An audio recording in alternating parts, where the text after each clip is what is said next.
আমি প্রথমে M A Aziz আপনার কাছ থেকে একটু শুনতে চাই, যে ঘটনার আদ্যোপাদ্য একটু বুঝতে চাই, যে আপনি অনেক সিনিয়র সাংবাদিক, যেহেতু আপনি অনেক জ্ঞানও রাখেন, যে শহীদ রাষ্ট্রপতি জিয়াউর রহমানের হত্যাকাণ্ডের বিচার প্রক্রিয়া ও তদন্ত নিয়ে কিন্তু ঐতিহাসিকভাবেই একটা তর্ক বিতর্ক ছিল এবং এখনো আছে, এবং বলা হয়ে থাকে 1981 সালে 30 মে চট্টগ্রাম সার্কিট হাউসে তাকে মর্মান্তিকভাবে হত্যার পর সামরিক আদালতে তড়িঘড়ি করে বিচার কাজ সম্পন্ন করা হয়েছিল। এখন আবার অবসরপ্রাপ্ত মেজর মোজাফফর হোসেনকে 45 বছর পলাতক ছিলেন তিনি, তারপরে ডিবির হাতে তিনি আটক হলেন। সব মাঝখানে তো কেটে গেছে কয়েক দশক, দীর্ঘ সময় একটা পেরিয়ে গেছে। সবকিছু মিলে আপনি কিভাবে দেখেন ঘটনাটিকে, বা ঘটনাগুলো কিভাবে বিশ্লেষণ করবেন? ধন্যবাদ আপনাকে। জেলাইস খান উনি খুবই ভালো বলেন, তিনি আর্মি অফিসার ছিলেন, তিনি ভালো জানবেন এখনো, কারণ তিনি ওই অঞ্চলেই বাস করেন, তিনি আদ্যপান্ত জানেন। আমরা শুনবো তার কাছ আমরা থেকে।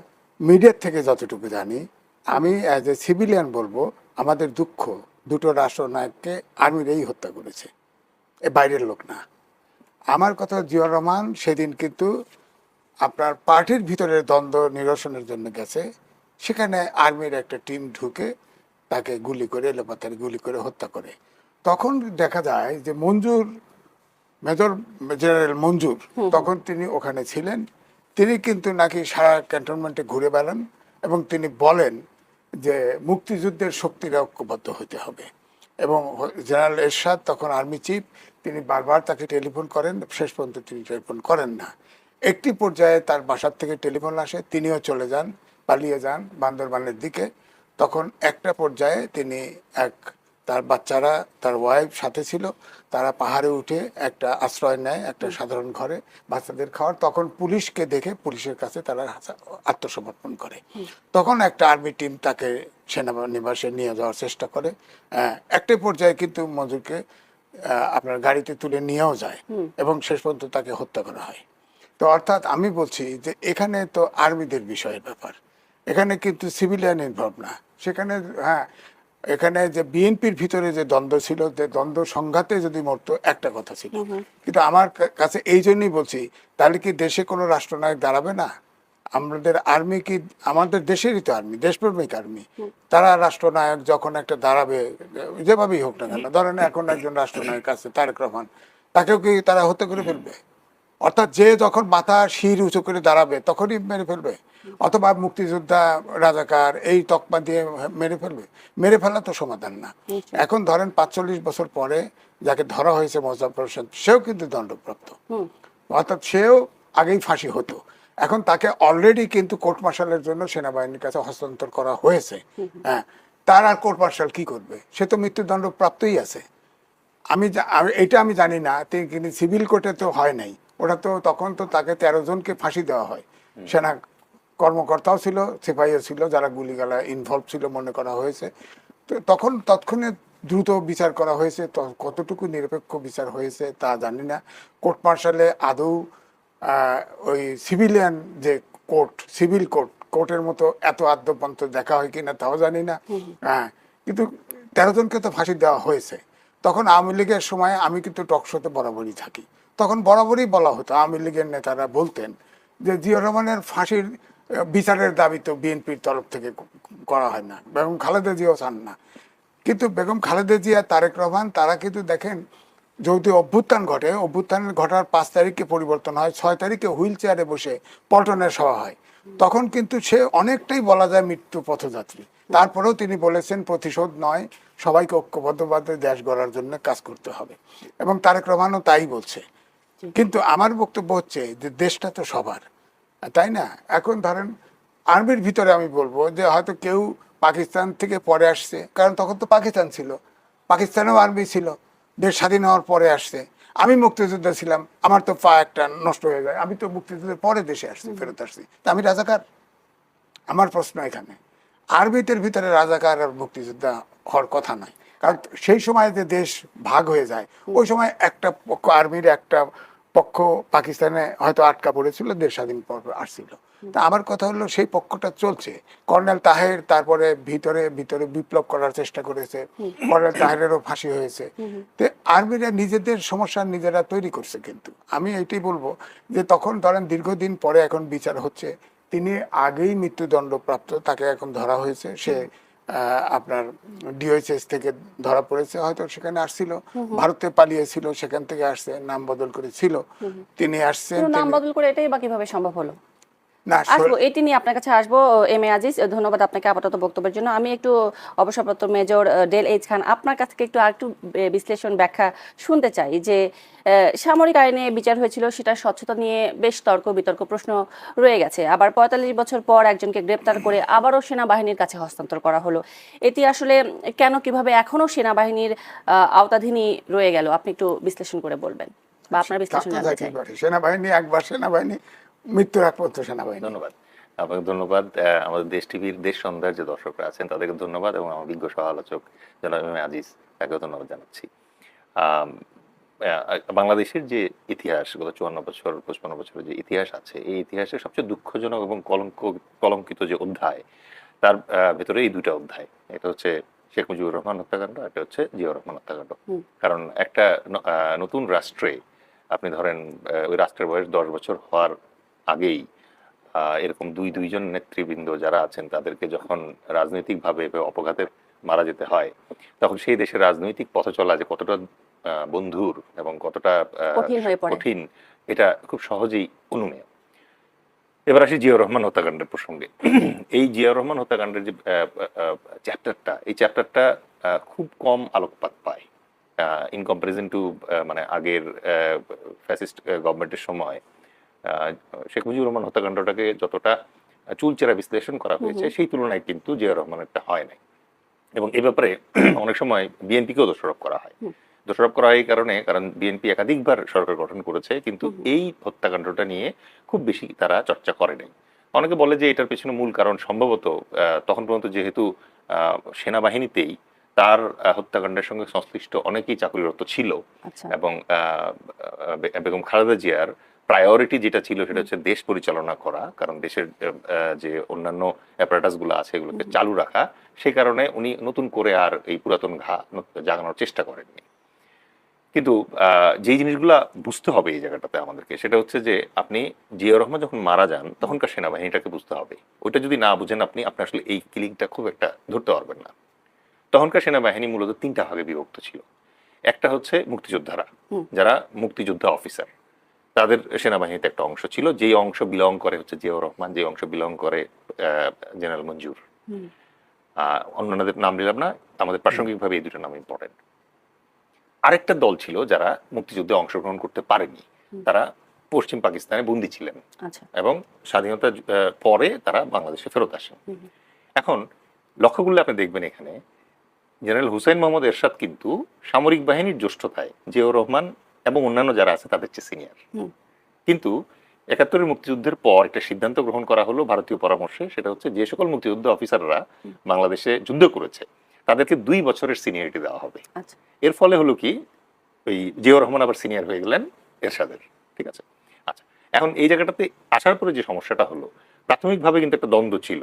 যেমন খালেদ মোশাররফ, তারপর জিয়াউর রহমান এবং Shafiullah, S force, K force এবং জেড ফোর্স কমান্ডাররা, তারা নিজেরাও কিন্তু ডিবেট করতেছিলেন যে এই যে পাকিস্তানে যারা আটকা পড়েছিল এই অফিসারদেরকে আবার নেওয়া দরকার আছে কিনা। ইট ওয়াজ জিয়াউর রহমান যিনি প্রপোজ করলেন যে আমাদের ট্রেইনড অফিসার্স এবং সোলজার্স দরকার, সুতরাং সেই প্রেক্ষিতে তাদেরকে নেওয়া হলো। তাহলে আর্মিতে তাহলে দুইটা সেগমেন্ট তৈরি হলো। একটা সেগমেন্ট হচ্ছে রিপ্যাট্রিয়েটেড অফিসার্স, যেটার সিনিয়র ছিলেন হচ্ছে জেনারেল এরশাদ, আর হচ্ছে মুক্তিযোদ্ধা অফিসার, তাদের ভিতরে সিনিয়র হিসেবে আপনি জেনারেল মঞ্জুরের নাম বলতে পারেন, কারণ জিয়াউর রহমান অলরেডি প্রেসিডেন্ট হয়ে গেছে তখন। আরেকটা সেগমেন্ট ছিল, যে সেগমেন্ট হচ্ছে জিআরবি অফিসার, যারা ১৯৭৫ সালে শেখ মুজিবুর রহমান হত্যাকাণ্ডের পরে এদেরকে বিলীন করে দেওয়া হয় এবং এদেরকে সামরিক বাহিনীতে আত্মীকরণ করা হয়। তাহলে এই ৩টা অপোজিং কারেন্ট এখানে কাজ করতেছিল। মুক্তিযোদ্ধা অফিসার যারা ছিল তারা ন্যাচারালি চিন্তা করতো তাদের মানে আরো বেশি অ্যাডভান্টেজ পাওয়া উচিত সেনাবাহিনীতে। এই একই ঘটনায় মঞ্জুর যিনি ছিলেন, জেনারেল মঞ্জুর, যিনি চট্টগ্রামের জিওসি ছিলেন, তার যেটা প্রত্যাশা ছিল সেটা হচ্ছে যে জিয়াউর রহমান যখন রাষ্ট্রপতি হলেন তখন সেনাপ্রধান হওয়ার দাবি তার ছিল এবং তিনি মনে মনে চাচ্ছিলেন যে তাকে সেনাপ্রধান করা হোক। কিন্তু আর্মির ভিতরে ব্যালেন্স ঠিক রাখার জন্য এবং সিনিয়রিটিটা আবার আস্তে আস্তে অ্যাডজাস্ট করার জন্য জিয়াউর রহমান প্ল্যান করলেন যে এরশাদকে সেনাপ্রধান করা হবে। এই সিদ্ধান্তটা জেনারেল মঞ্জুর খুব সহজভাবে নেন নাই এবং সবচেয়ে চূড়ান্ত অবস্থায় চলে যায় সেনাবাহিনীতে আরেকটা জিনিস আপনাকে বুঝতে হবে, সেটা হচ্ছে সেনাবাহিনীতে মূলত 3 ধরনের অ্যাপয়েন্টমেন্টে কাজ হয়। একটা হচ্ছে কমান্ড, মানে যারা অপারেশনাল কাজ করতেছে। আরেকটা হচ্ছে স্টাফ। স্টাফ মানে হচ্ছে ধরেন একটা সিইওর আন্ডারে অনেকগুলো লোক থাকে যারা তার কাজকে সহজ করে, এই স্টাফিং একটা অংশ আছে। আর আরেকটা অংশ যেটা আছে সেটা হচ্ছে ইনস্ট্রাক্টর, যারা প্রশিক্ষক। ঠিক আছে? তো জিওসি হিসেবে চট্টগ্রামে যখন জেনারেল মঞ্জুর ছিলেন, উনি কমান্ডার ছিলেন। তাকে এই জিয়াউর রহমানের সার্কিট হাউস ভিজিট করার ঠিক আগ মুহূর্তে কয়েকদিনের ভেতরে তাকে পোস্টিং করা হয়েছিল স্টাফ কলেজের একজন কমান্ডেন্ট হিসাবে, যেটা কিন্তু কমান্ড মানে পজিশন না, সেটা ইনস্ট্রাকশন একটা পজিশন, প্রশিক্ষকের একটা পজিশন, যেটা জেনারেল মঞ্জুরের মতো একজন মানে রণাঙ্গনের কমান্ডার যিনি, তার জন্য একটু মানে ইনসাল্টিং ছিল অফকোর্স। প্লাস এই রুটটা তার কাছে একটা জিনিস স্পষ্ট করে দিচ্ছিল যে উনি সম্ভবত সেনাপ্রধান হতে পারবেন না আর। ঠিক আছে? তো এই মানে প্রেক্ষাপটটুকু বোঝার পরে আপনি যদি সুযোগ দেন, তাহলে এখন আমি বলতে পারি যে এই কিলিং এর ব্যাপারটা এবং মেজর মুজাফফরের ভূমিকাটা। নিশ্চয়ই। এর সাথে আরো একটা বিষয় জানতে চাইবো যে হুসেইন মোহাম্মদ এরশাদের প্রত্যক্ষ পরোক্ষ কোনো ভূমিকা ছিল কিনা, এই ব্যাপারে আপনাদের দুজনের কাছে জানতে চাইবো। তবে একটি বিরতির পরে ফিরে আসতে চাই। দর্শক, দেশ সন্ধ্যা থেকে নিচ্ছে একটি বিরতি, সাথেই থাকবেন। আবারও আমন্ত্রণ জানাচ্ছি দেশ সন্ধ্যার আয়োজনে। আজকে আমরা দেশ সন্ধ্যায় কথা বলছি শহীদ রাষ্ট্রপতি জিয়াউর রহমানের খুনি আটক এই প্রসঙ্গটি নিয়ে, এবং এ পর্যায়ে এম এ আজিজ আপনার কাছে জানতে চাই যে মোজাফফর হোসেন, যদি আমি ভুল না করে থাকি, 90-এর দশকে ভারতে গিয়ে পালিয়েছিলেন এবং তিনি নাম পরিবর্তন করে দেশে ঢুকে। এটি আসলে কিভাবে সম্ভব হলো? না, সম্ভব তো হতেই পারে, কারণ ভারত তো সবসময় আমাদের দেশটাকে ডিস্টেবিলাইজ করার জন্য চেষ্টা করে। তো যেহেতু জিয়াউর রহমান হত্যাকাণ্ডে সে মৃত্যুদণ্ডপ্রাপ্ত আসামি, সে তো সহজ কথা না।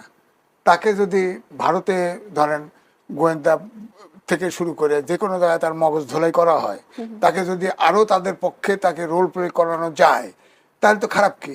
সে এই জন্য নাম বদলাইছে। ধরেন এখন তো ভারতে আওয়ামী লীগের বহু লোক আছে, পুশিন হচ্ছে না উত্তরবঙ্গ থেকে, বাংলা ভাষী মুসলমানদের পুশিন করা হচ্ছে। আমাদের আওয়ামী লীগের যারা ওখানে পালিয়ে আছে, ভারতে পালিয়ে আছে, তারা বাংলাভাষী মুসলমান না? একটা পুশিন হয়েছে। পুশিন হয় কারা? সাধারণ ওখানে মুসলমানরা, তারা তো হচ্ছে না। সুতরাং ভারত যেটা করে সেটা হচ্ছে, দেখেন দক্ষিণ এশিয়ার একটা দেশের সাথে সম্পর্ক নাই, ভালো সম্পর্ক, মালদ্বীপ থেকে চলে গেছে। সুতরাং ভারত চায় সরকারের ভিতরে ঢুকতে, সরকারের ভিতরে ধরো সরকার ফেলে দিয়ে সরকারকে অনুগত করতে চায়। ওই ধরেন ওখানে 28টা প্রদেশ আছে, 8টা অঞ্চলিক কেন্দ্রীয় শাসিত। বাংলাদেশেও শুরুর থেকেই এরকমই মনে হয়েছে যে কেন্দ্রীয় শাসিত ভারত যদি বাংলাদেশ হয় তাহলে তাদের সমস্যা নেই। সেই জায়গায় তো বাংলাদেশ যায় না, কারণ বাংলাদেশ তো মুক্তিযুদ্ধ করেই স্বাধীন হয়েছে। সুতরাং যেই রাষ্ট্রনায়ক হয় সে কিন্তু ওই জায়গাটা ছাড় দেয় না, ওই জায়গাটা ছাড় দেয় না। ধরেন এই যে শেখ মুজিব বলেন, জিয়াউর রহমান বলেন, মঞ্জুর বলেন, এরা কিন্তু ওই জায়গাতে কোনো ছাড় দেয় নাই, কেউ ছাড় দেয় নাই। কিন্তু আজিজ ভাই, একজন প্রেসিডেন্টের হত্যাকারীকে এত বছর কেন গ্রেপ্তার করা যায়নি? এদিকে আসলে আপনি কিভাবে ব্যাখ্যা করবেন? ব্যর্থতা নাকি? বিষয়টা হচ্ছে যে আপনার দেখেন যেটা ডিএলএস বলছেন যে আসলে বিএনপির তরফ থেকে কিন্তু এই বিচারটা করার ব্যাপারে তেমন কোনো তদারকি ছিল না। এখনো যেমন তারেক রহমান আসছে, আমি বললাম না 6 তারিখে মিটিং হচ্ছে, বেগম খালেদা জিয়া তিনি মৃত্যুযাত্রী, হুইল চেয়ারে বসেও বলে তার প্রতিশোধ, তাকে মেরে ফেলতেছে, সে জানে মেরে ফেলতেছে, কিন্তু সে প্রতিশোধ নিতে না করছে। এবং তারেক রহমানও কিন্তু এটাই করতে বলছে এসে, যে সে প্রতিশোধ, তাকে তো ফেলে দিছে, তাকে তো ফেলে দিয়ে বাজা ভেঙে ফেলছে, 17 বছর ব্রিটেনে ছিল, সে তো এসে প্রতিশোধ নেওয়ার চেষ্টা করছে না। তো এখন এটা নর্মালি বিচারে আমি ওনাকে একটু বলবো যে ধরেন 7ই নভেম্বরে কিন্তু আরেকটা ফোর্স কিন্তু ডেভেলপ করছিল, সেটা হলো কর্নেল তাহেরের নেতৃত্বে, হ্যাঁ, বিপ্লবী একটা গ্রুপ তৈরি হয়ে গেছিল। সুতরাং এটাও কিন্তু আর্মির ভিতরটা ডিস্টেবিলাইজ করার, অর্থাৎ আর্মির বন্ড ব্রেক করে দেওয়া, কিন্তু এটাও একটা। তারপরে রক্ষী বাহিনীর গঠন হয়, তখন ওই রক্ষী বাহিনীর কিন্তু সব সুপারভাইজার ছিল আপনার সেনাবাহিনী। তারপরে পিলখানা যে হত্যাকাণ্ড হলো, ওর আগ মুহূর্তের সব যারা চস্ত অফিসার তাদেরকে এনে মেরে ফেলা হলো। হ্যাঁ, বিচারগুলো তো আমরা করতে পারছি না। আপনার সেনাবাহিনীকে যে হত্যা করা হয়, এতগুলো অফিসার পৃথিবীর ইতিহাসে একবারে এত অফিসার মেরে ফেলছে, আমরা তো বিচার করতে পারি নাই, এখনো বিচার করতে পারি নাই। তবে এটা ঠিক যে অনেক সময় দেখা যায় সাধারণ সোলজাররা বিচারের ভিতরে পড়ে, কিন্তু অফিসারদের মেরে ফেলে অফিসারদের, আবার অফিসারদের বিচারও হয় না। তো আমার বক্তব্য হচ্ছে যে যেভাবেই হোক না কেন, যে নিরপেক্ষ বিচারের মাধ্যমে যিনি খুনি আমি আবার বলছি, শেখ মুজিব, আমি তার রাজনীতি সাবস্ক্রাইব করি না, কিন্তু সে রাষ্ট্রপ্রধান ছিলেন, জিয়াউর রহমান রাষ্ট্রপ্রধান ছিলেন, এবং সে একজন মুক্তিযোদ্ধা, তাও সেক্টর কমান্ডার ছিলেন।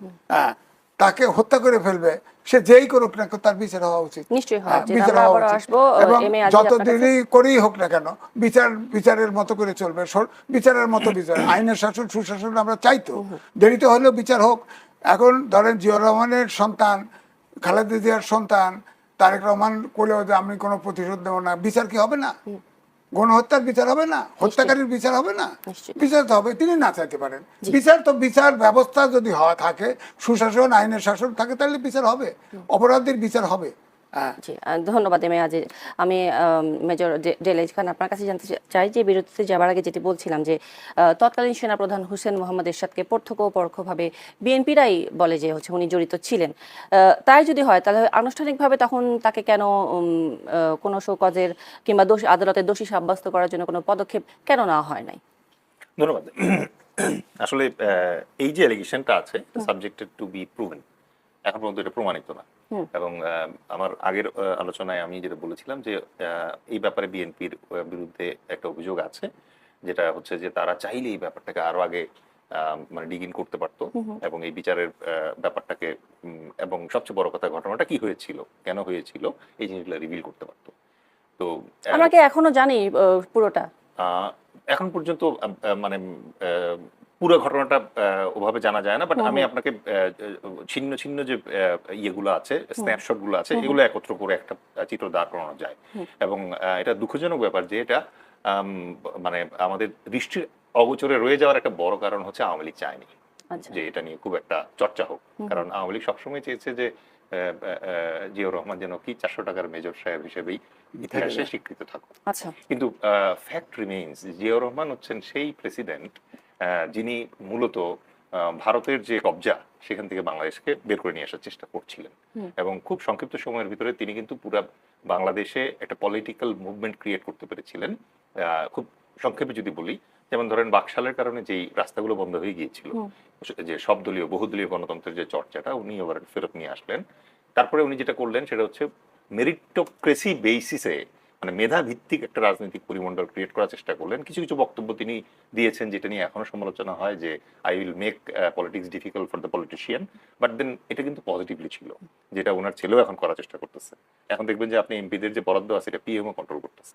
তার মানে অ্যাকচুয়ালি উনি একটা চেক এন্ড ব্যালেন্স আনার চেষ্টা করতেছেন। কারণ হচ্ছে বাংলাদেশের পলিটিশিয়ানদের সবচেয়ে কম যে জিনিসটা আছে অথবা একেবারেই নাই, সেটা হচ্ছে অ্যাকাউন্টেবিলিটি বা জবাবদিহিতা। তারা নির্বাচনের আগে আপনাকে মনে করেন যে বেহেশতে যাওয়ার টিকিট বিক্রি করে দেয়, কিন্তু যখন আপনি বেহেশতে যেতে পারেন না তখন আপনি জিজ্ঞেস করতে পারেন না যে আপনি তো বলছিলেন বেহেশতে পাঠাবেন। এবার আসি হচ্ছে এই ঘটনায় জেনারেল এরশাদের সংশ্লিষ্টতার ব্যাপারে। বাট এরশাদের সংশ্লিষ্টতাতে যাওয়ার আগে যার প্রসঙ্গ নিয়ে আজকের অনুষ্ঠান তার ব্যাপারে একটু বলি, মেজর মুজাফফরের ব্যাপারে।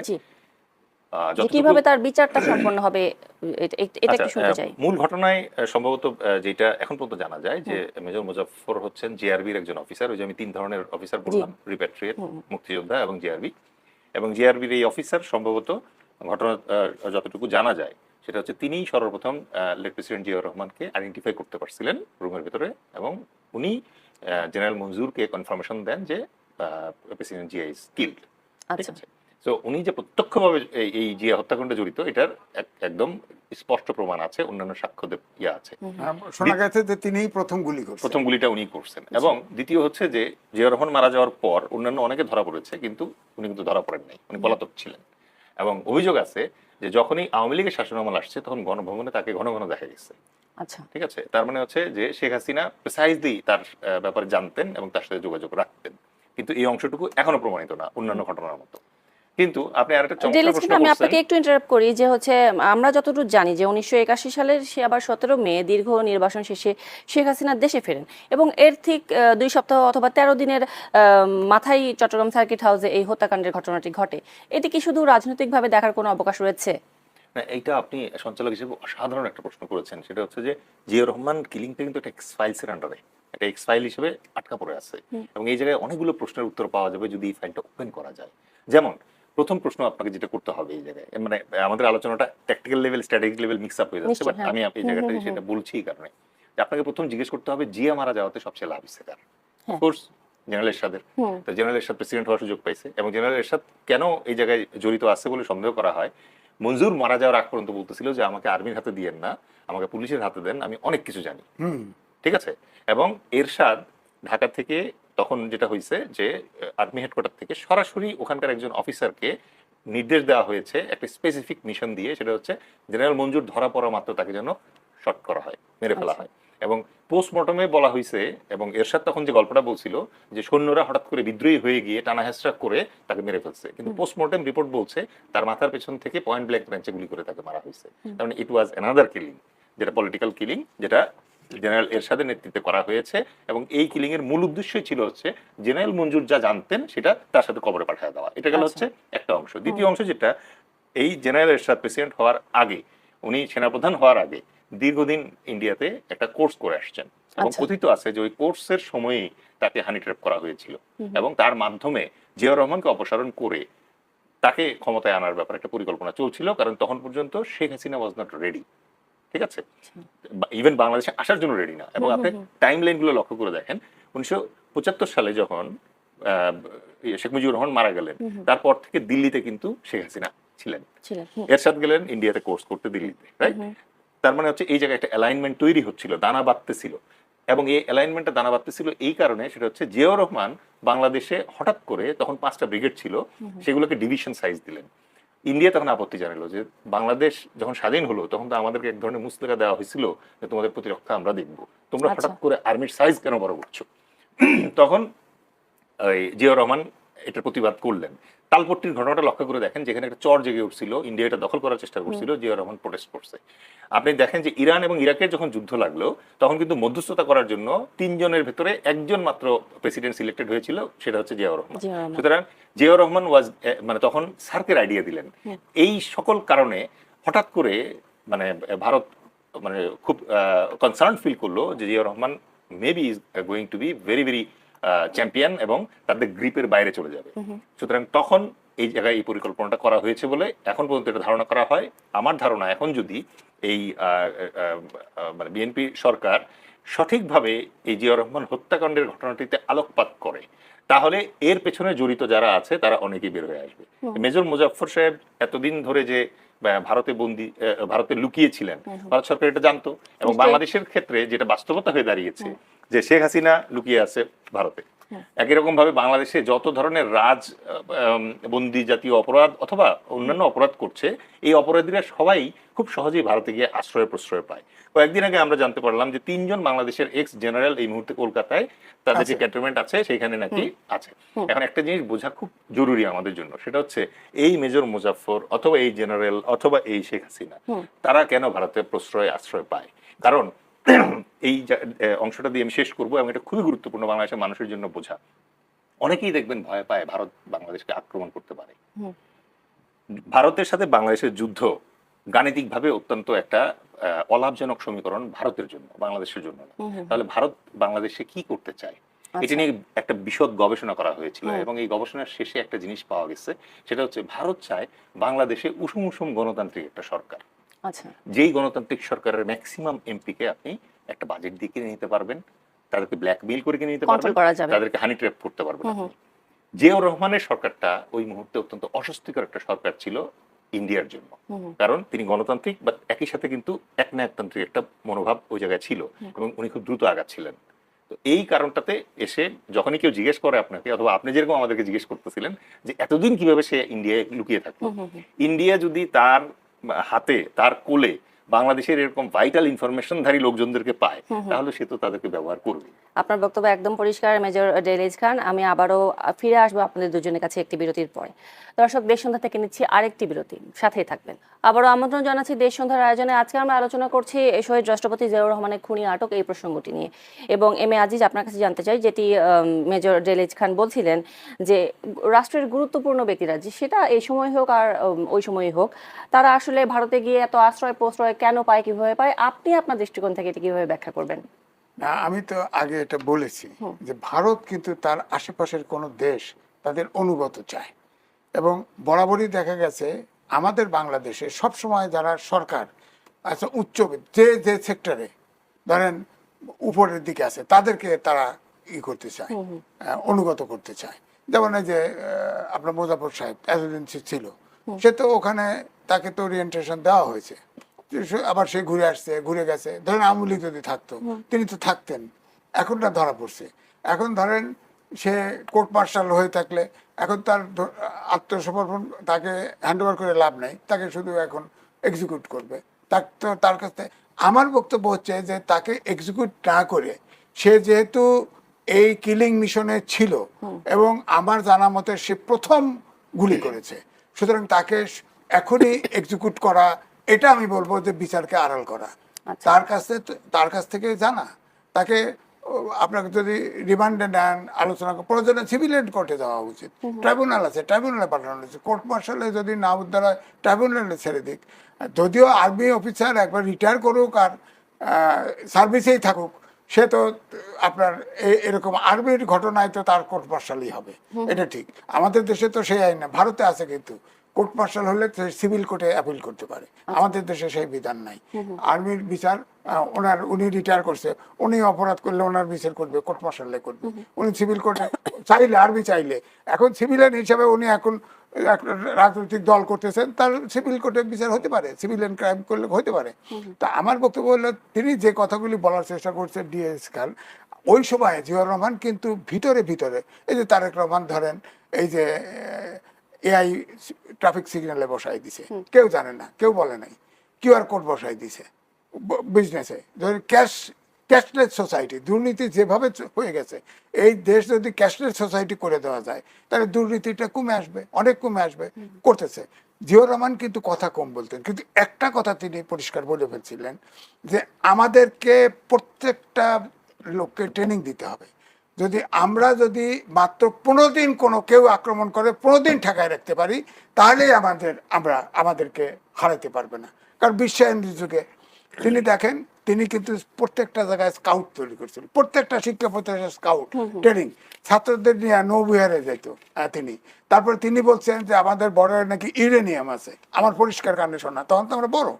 তো এই জন্য আমার মনে হয় ভারত তাকে সহ্য করে নাই, যে তাকে আর এখন বেশি দিন রাখা যাবে না, কারণ সে আমাদের থ্রেট হয়ে দাঁড়াতে পারে, তাদের মিশনে হ্যাম্পার করতে পারে। এই জন্য তাকে এটাতে, ধরেন এই যে যতগুলো ঘটনা আছে সব কিন্তু এখানে ভারতের প্রচ্ছন্ন আপনার আছে। হ্যাঁ, পিলখানা বলেন, শেখ মুজিব হত্যা বলেন, জিয়াউর রহমান বলেন, আপনার যত, আমার বক্তব্য হলো যত বড় বড় হত্যাকাণ্ড আছে, যত বড় বড় উলটপালট আছে, সব জায়গায় কিন্তু ভারতের প্রচ্ছন্ন আছে। কারণ আমরা ভৌগোলিকভাবে কিন্তু খুবই ইম্পর্টেন্ট অবস্থান আমাদের। ভারত যতই দিকে ঘিরে থাকুক, আমাদের ছাড়া ভারত চলতে পারবে না, আমরাও চাই ভারতের সহযোগিতা, উভয় পারে, কিন্তু ওরা আমাদেরকে ওই নেন্দুকদের মতো কেন্দ্রশাসিত অঞ্চল হিসেবে চায়। এই জায়গাতে আমরা স্বাধীন দেশ যেতে পারি না। তারা আজ পর্যন্ত আমাদের মুক্তিযুদ্ধ স্বীকার করে না, কিন্তু তারা দেখেন, তারা ওই 3রা ডিসেম্বর যুদ্ধ হয়েছে, পাকিস্তান বাংলাদেশ যুদ্ধ হয়েছে, পাকিস্তান যুদ্ধ, সেটি স্বীকার পালন করে, আমাদের মুক্তিযুদ্ধের ব্যাপারে তারা স্বীকার করেন না। কিন্তু আমার কথা হচ্ছে যে তারা পাকিস্তান ছোট করতে চাইছে, তারা সাকসেসফুল হয়েছে। আমরা স্বাধীনতা চেয়েছি, আমরা স্বাধীনতা পেয়েছি, কিন্তু আমরা এখন স্বাধীন বাংলাদেশ মুক্তিযুদ্ধ করে পাইছি।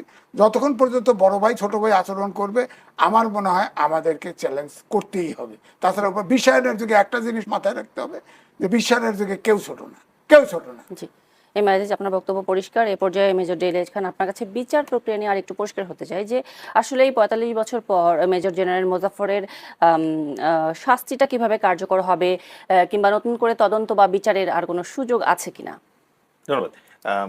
সামরিক নিয়ম অনুযায়ী সামরিক চাকরি থাকা অবস্থায় কেউ যদি হারিয়ে যায়, পালিয়ে যায়, তাহলে নিয়ম হচ্ছে তাকে যখন খুঁজে পাওয়া যাবে তখন আগে মিলিটারি কাস্টাডিতে নিয়ে আসতে হবে।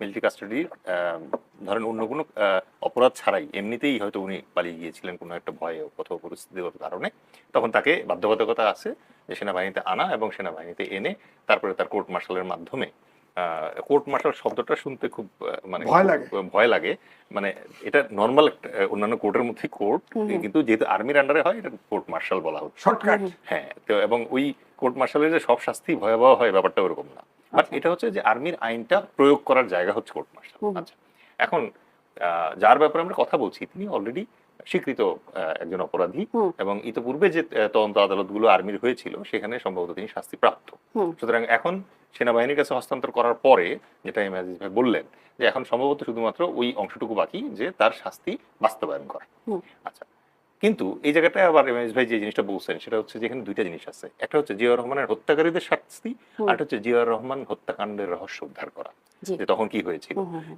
এই রহস্য উদ্ধারের ক্ষেত্রে কিন্তু এই মেজর মুজাফফর একজন বড় রকমের মানে তথ্যের উৎস হতে পারবে। হুম, হুম। সুতরাং এই জায়গায় তাকে যদি গত 45 বছর ধরে শাস্তি বাস্তবায়ন না করে মানে আমরা ওয়েট করতে পারি, আমরা চাইলে আরো 2-3 বছর ওয়েট করতে রাজি আছি, সো দ্যাট তার বয়ান থেকে আমরা জানতে চাই পুঙ্খানুপুঙ্খ ভাবে ওই সময় কি হয়েছিল, কারা এর বেনিফিশিয়ারি ছিল, মেজর জেনারেল মঞ্জুর কি কথা বলতে চাইছিলেন যেটা তাকে বলতে দেওয়া হয়নি। জি। সুতরাং এই জিনিসগুলো জানাটা খুব জরুরি এখানে। জি, বিশেষ করে হচ্ছে আমরা নিশ্চয়ই এখনো জানি না সম্ভবত যে কারা কারা আসলে তাকে হত্যা করেছিল বা কার হুকুমে তাকে হত্যা করা হয়েছিল। এটি তো রহস্যটাকে তো আরো ঘনীভূত করে তুলছে। এবং আপনি এটা কিভাবে আসলে ব্যাখ্যা করবেন? আমি এর আগেও যেটা বলেছি আবারও বলছি যে জিয়া রহমান হত্যাকাণ্ড একটা এক্স ফাইলস, হুম, হুম। এবং এই হত্যাকাণ্ডে আজিজ ভাই যেটা বললেন যে তার পরিবারের একজন সদস্য যিনি এই মুহূর্তে বাংলাদেশের মাননীয় প্রধানমন্ত্রী, হুম। তিনি বলতেই পারেন যে তিনি প্রতিহিংসার রাজনীতিতে যাবেন না, হুম। বাট মনে হচ্ছে যে বিচার তার সহজাত গতিতে এগিয়ে চলছে, কারণ 45 বছর ধরে যে লোকটাকে খুঁজে পাওয়া যাচ্ছিল না সেই লোকটাকে বাংলাদেশের ডিবি হুম। অত্যন্ত মানে তৎপরতার সাথে ধরতে সক্ষম হয়েছে, হুম, হুম। এবং বাংলাদেশ আর্মি তাকে এখন এটা রিসিভও করবে। তার মানে হচ্ছে যে মেবি হয়তো আস্তে আস্তে ট্র্যাক মানে রাইট ট্র্যাকে ফিরতেছে জিনিসটা। মানে মাননীয় প্রধানমন্ত্রী যেই ভাইবটাই দেওয়ার চেষ্টা করুক, জিয়াউর রহমান হত্যাকাণ্ডের বিচারটা হয়তো শুরু হবে এবার। এখন এই জায়গাটাই কেন এটা এত গুরুত্বপূর্ণ? এটা গুরুত্বপূর্ণ আমার মতো রাজনীতিবিদদের জন্য। বাংলাদেশের রাজনীতি করার মানেই যদি হয় যে আপনি ভারত বিরোধী কথা বললে পরে আপনি আক্রান্ত হবেন, আপনি অপদস্থ হবেন, এইটা বাংলাদেশে হতে দেওয়া যাবে না। বাংলাদেশের একজন রাজনীতিবিদ যদি বাংলাদেশের প্রধানমন্ত্রী হিসাবে বাংলাদেশের জন্য লাভজনক সিদ্ধান্ত গ্রহণ করা শুরু করেন, তখন তাকে ভারতীয় চক্রান্তে মরে যেতে হবে বারবার, একবার, দুইবার, তিনবার। এইটা হতে দেওয়া যাবে না। তারেক রহমানের সরকার এবং মাননীয় প্রধানমন্ত্রী হিসেবে তার কাছে আমার যে নিবেদন থাকবে সেটা হচ্ছে তাকে বাংলাদেশের সেই প্রেক্ষাপট এবং পরিস্থিতি নিশ্চিত করতে হবে যে একজন রাষ্ট্রপ্রধানকে আপনি মেরে ফেললে পরে এটার বিচার হবে এবং কঠোর বিচার হবে। তাকে এটা নিশ্চিত করতে হবে যে রাজনৈতিক মতপার্থক্য থাকার পরেও political killing is not allowed in the soil of Bangladesh. এবং আমাদের রাষ্ট্রপ্রধান এখন তারেক রহমান যেভাবে চলাফেরা করেন এবং বলা হচ্ছে যে তার নিরাপত্তা নিয়েও যথেষ্ট ঝুঁকি রয়েছে এবং তার বাসভবন কেপিআই ভুক্ত করা হয়েছে সম্ভবত, যতদূর আমি জানি। KPI জি, এইটা কি যথেষ্ট বলে মনে করেন কিনা আপনি তার নিরাপত্তার জন্য? দেখেন, আমরা এমন একটা বিশ্বে বসবাস করতেছি যেখানে এই বছরেরই 2026 এর জানুয়ারিতে সস্ত্রীক মাদুরুকে আমেরিকা তুলে নিয়ে গেছে, যেটা আমরা ইতিহাসে রাম আর সীতার গল্পের সময় শুনতাম যে সীতাকে তুলে নিয়ে গেছে, এবার রাম সহ সীতা তুলে নিয়ে চলে গেছে। এই বছরেরই এপ্রিল মাসে এসে আমরা যেটা দেখলাম সেটা হচ্ছে যে যুদ্ধের প্রথম দিন ইরানের সুপ্রিম লিডার আয়াতুল্লাহ খামেনি, যিনি চোর না, যিনি অপরাধী না, তিনি একজন আধ্যাত্মিক গুরু ছিলেন, তাকে যুদ্ধের প্রথম দিন মেরে ফেলা হয়েছে। ঠিক আছে, সো পুরো বিশ্বে এখন একটা ব্যাপক অরাজকতা চলছে, এখানে পৃথিবী এখন শক্তের ভক্ত নরমের জং হয়ে দাঁড়িয়েছে। এরকম পরিস্থিতিতে বাংলাদেশকে অবশ্যই সতর্ক থাকতে হবে, এবং এটা বলার কোনো সুযোগ নাই যখন ঠিক মানে আমাদের প্রতিবেশী রাষ্ট্র বাংলাদেশের বিগত গভর্নমেন্টের প্রধানমন্ত্রী, তাদের গোয়েন্দা প্রধান এবং গুরুত্বপূর্ণ মন্ত্রী পরিষদের সদস্য সবাইকে আশ্রয় দিয়েছে এবং অ্যাসেট হিসেবে ব্যবহার করছে, সেই রকম একটা পরিস্থিতিতে এসে বাংলাদেশের রাষ্ট্রপ্রধান কোনো ধরনের ঝুঁকিতে নাই, এটা বিশ্বাস করার কোনো কারণ নাই। ঠিক আছে, সুতরাং এই ঝুঁকির পরিমাণ কতটুকু এবং এই ঝুঁকির ব্যাপারে কি করণীয় এটা নির্ধারণ করাটা অত্যন্ত জরুরি। আমরা অবশ্যই চাইবো না যে তারেক রহমান মানে ভেনেজুয়েলার প্রেসিডেন্টের মতো পরিস্থিতিতে পড়ুক, আমরা অবশ্যই চাইবো না যে তারেক রহমান সুপ্রিম লিডারের মতো সমস্যায় পড়ুক অথবা তার বাবার মতো মানে রাজনৈতিকভাবে হত্যাকাণ্ডের শিকার হোক। কিন্তু এই জায়গায় সতর্কতা গ্রহণের পাশাপাশি তাকেই নিশ্চিত করতে হবে যে বাংলাদেশে একজন প্রধানমন্ত্রী থেকে শুরু করে সাধারণ একজন রাজনৈতিক কর্মী যেন কোনো ধরনের হুমকি ব্যতি রেখে স্বাধীনভাবে চলাফেরা করতে পারে, এবং তার নিরাপত্তা বিধান করা অবশ্যই রাষ্ট্রের দায়িত্ব, কিন্তু তাকে অতটুকু পরিশ্রম করতে হবে মানুষের আস্থা অর্জনের জন্য যে তাকে যদি কেউ ছোঁয়ার চেষ্টা করে তাহলে যেন বাংলাদেশের জনগণ দল মত নির্বিশেষে বাংলাদেশের প্রধানমন্ত্রীর গায়ে হাত দেওয়া হয়েছে অথবা প্রধানমন্ত্রীর উদ্দেশ্যে কিছু একটা করা হয়েছে, এই জন্য দরকার হলে দিল্লি রেঙ্গুন গুড়ায় দিয়ে আসবে, এই পরিমাণ মোটিভেশন যেন আসে মানুষের ভেতরে, সেই জন্য তাকে রাত দিন পরিশ্রম করতে হবে, শুক্র শনিবার কাজ করতে হবে। জি, অসংখ্য ধন্যবাদ মেজর ডেইলিজ খান। এই পর্যায়ে আমি এম এ আজিজ আপনার বক্তব্য শুনতে চাই একই বিষয়ের উপরে, যে যখন তারেক রহমানের বাবার যে এমন একটা হত্যাকাণ্ড হলো এবং যেটি কিনা এখনো 100% সলভই হয়নি, এখনো অনেক কিছুই অনিশ্চয়তার মধ্যে রয়ে গেছে, সেখানে এই অবস্থায় বা সেই সমস্ত ঘটনার ধারাবাহিকতায় তার এই নিরাপত্তাটা কতটা জরুরি বলে আপনি মনে করেন? দেখেন, বেগম খালেদা জিয়া তিনি বললাম তো নিশ্চিত মৃত্যুযাত্রী, তারপরেও বলছি প্রতিশোধ নয়। তারেক রহমানও তাই বলেছে। তিনি নিজে এখনো ভিডিও আমার মোবাইলে ধরা আছে, কিভাবে দোতলা থেকে ফেলে দিয়ে মাজা ভেঙে দেওয়া হয়েছে, কি পরিমাণ নির্মম অত্যাচার করা হয়েছে। তার মা তার বুকে পড়ে কাঁদতেছে, ভয়ঙ্কর অবস্থা। তারপরে তিনি বলতেছেন, আমার বক্তব্য হচ্ছে যে না, আইনের শাসন সুশাসন, যে কোনো ফৌজদারি অপরাধের বিচার হতে পারে। ওনারা না চাইতে পারেন, ওনারা রাষ্ট্রপ্রধান, সরকার প্রধান, ওনারা উদার হতে পারেন। আমি জনগণ হিসেবে দেশে আইনের শাসন চাই, ফৌজদারি অপরাধের বিচার চাই। সুতরাং জিয়াউর রহমানকে হত্যা জিয়া করা রহমান হয়েছে। যদি আজিজ ভাই নিঃসন্তান হইতো, তাহলেও কি তার হত্যার বিচার আমরা চাইতাম না? হ্যাঁ, অবশ্যই। নিশ্চয়ই। তো এখন সমস্যা হয়ে গেছে যে যেই দলটা ট্রাক সরাইতে পারে না, সেই জায়গায় সব দায়িত্ব যদি ওই তারেক রহমানকেই নেওয়া লাগে এবং তাকেই যদি বলতে হয়, তাহলে তো সমস্যা। না, জিয়াউর রহমানের মানে হত্যার যে বিচার, এটা সবার চাইতে হবে, যাতে ভবিষ্যতে আরেকজন জিয়াউর রহমান আরেকজন, হ্যাঁ, বিষয়টা হচ্ছে ফ্যাসিস্ট হাসিনার সময়ে ওই জামাতের ইসলামের ইয়ের থেকে আড়াই আড়াই আড়াই আড়াই গ্রামের তালাও খোলা যায়নি, ট্রাকও খোলা যায়নি, কিছুই করা যায়নি। গুম খুন দেন না, কত কিছু, আয়না ঘর, কত কিছু হয়েছে। তো ওটা তো ফ্যাসিস্ট আমলে যা হবার হয়েছে। কিন্তু আমরা তো এখন একটা ইলেকশনের মাধ্যমে নির্বাচিত সরকার পেয়েছি, আমরা তো গণতন্ত্রের পথে হাঁটতে চাই। যে অভ্যুত্থানটা হয়েছে সেখানে তো ফেসিবাদের বিলোপ চেয়েছে, তার মানে মানবিক বাংলাদেশ এখনো যদি না চাই, অন্তত গণতন্ত্র, আইনের শাসন, সুশাসনটা চাই। সেই পথে তো তারেক রহমান বাধা হতে পারে না, সেই পথ তো চলতে দিতে হবে।